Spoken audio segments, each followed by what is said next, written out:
Hello friends, मैं इंदु कौशल आज फिर से आप सबका अपने YouTube channel let's study from home में वेलकम करती हूँ।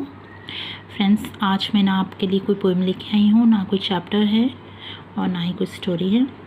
आज मैं बस आपके साथ कुछ डिस्कस करने आई हूँ। फ्रेंड्स, मुझे काफ़ी लोग कह रहे हैं कि आप बेटियों पर एक कविता डालें जो आजकल बेटियों के साथ गलत हो रहा है उसके ऊपर। बट फ्रेंड, मेरे में इतनी बिल्कुल भी हिम्मत नहीं है कि मैं उन कविताओं को, उन दर्द भरी कविताओं को जिसमें उन्होंने पूछा है कि क्यों समाज उनके साथ ऐसा करता है, तो मेरे में इतनी बिल्कुल भी हिम्मत नहीं है कि मैं उनको पढ़ सकूं। मैं बहुत इमोशनल हूँ। मैं बस आप सबसे ये कहना चाहती हूँ कि ऐसे मुश्किल समय में हम सबको एक साथ मिल कर रहना चाहिए।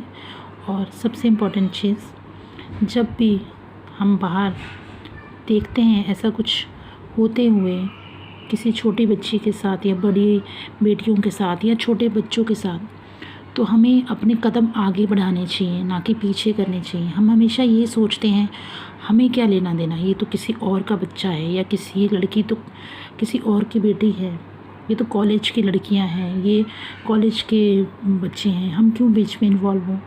ये चीज़ हमें अपने दिमाग से निकालनी चाहिए।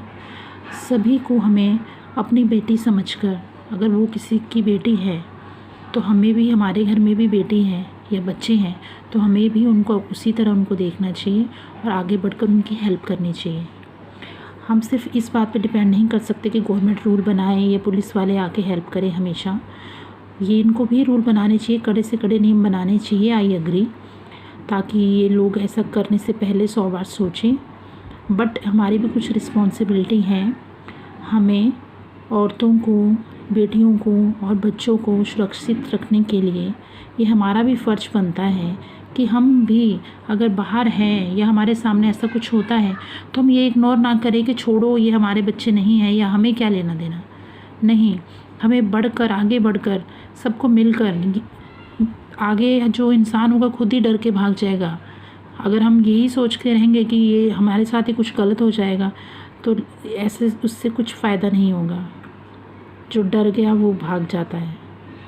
तो हमें मिलकर ही सब कुछ करना चाहिए। गवर्नमेंट के ऊपर ही सिर्फ डिपेंड हम नहीं रह सकते हैं। वो जब उनका होगा वो अपने हिसाब से करते हैं, उनको बनाने चाहिए कड़े से कड़े नियम। मुझे बिल्कुल समझ नहीं आता कि क्यों इसके ख़िलाफ़ नियम क्यों नहीं बनाए जाते, इतना वेट क्यों किया जाता है, इनको सज़ा दिलाने में भी इतना वेट किया जाता है। तो ये हमारे दिमाग से बिल्कुल अलग है, हमें समझ नहीं आता। बट हमें सबको ये चीज़ ज़रूर करनी चाहिए। और जिनके साथ ये घटनाएं घटित हुई हैं उनके परिवार के साथ मेरी संवेदनाएं हैं। मैं उनके साथ हूँ। भगवान उनको शक्ति दे ऐसे समय में बाहर निकलने की। और आप सब प्लीज़ ये बात प्लीज़ मत भूलिएगा कि बाहर कहीं भी आपके आसपास ऐसी चीज़ें घटित होती हैं तो आप प्लीज़ पीछे ना हटें, आगे बढ़कर उनका साथ दें। और सबसे ये मेरी विनती है कि अपने बच्चों को, अपनी बेटियों को, चाहे वो कॉलेज जाती हैं, चाहे वो सर्विस करती हैं, आज के टाइम में हमें एकदम बिल्कुल तैयार रहना चाहिए हर चीज़ के लिए। बिल्कुल हर तरीके से हमें फ़िट रहना चाहिए, चाहे वो कराटे क्लासेस हो या कुछ हो, कैसे भी हो। आजकल हमें हर चीज़ आनी चाहिए। जब लड़कियां किसी चीज़ से पीछे नहीं हैं तो इस फील्ड में भी नहीं होना चाहिए। Music classes, dance classes, cooking classes से ज़्यादा इम्पॉर्टेंट है कि हम बच्चों को कराटे सिखाएं, उनको कैसे सेफ्टी अपनी कर सकते हैं वो चीज़ें सिखाएं। और प्लीज़ बेटियों को ऐसा फील कराएं, औरतों को, बच्चों को, कि उनको जितनी सेफ्टी घर के अंदर फील होती है वो बाहर भी फील हो। मैं किसी एक घटना की बात नहीं कर रही हूँ। ये घटना समाचार में आई है तो सबको दिख रही हैं और सब इससे जुड़ चुके हैं। और मेरा मन भी बहुत আহিत से बहुत ज़्यादा दुखी हुई है। तो प्लीज़ मेरी आप सबसे रिक्वेस्ट है कि आप सब मिलें, हम सब आपस में मिलकर इस समस्या का समाधान निकालें और सबकी बेटियों को अपनी बेटी समझें, सबके बच्चों को अपने बच्चे समझें। फिर ये सारी चीज़ें अपने आप ही इस समाज से बिल्कुल जड़ से ख़त्म हो जाएगी अगर हमने ये करना शुरू कर दिया। और हमें फिर किसी की हेल्प की ज़रूरत नहीं पड़ेगी। फिर से वही राम राज्य वाला समय आ जाएगा।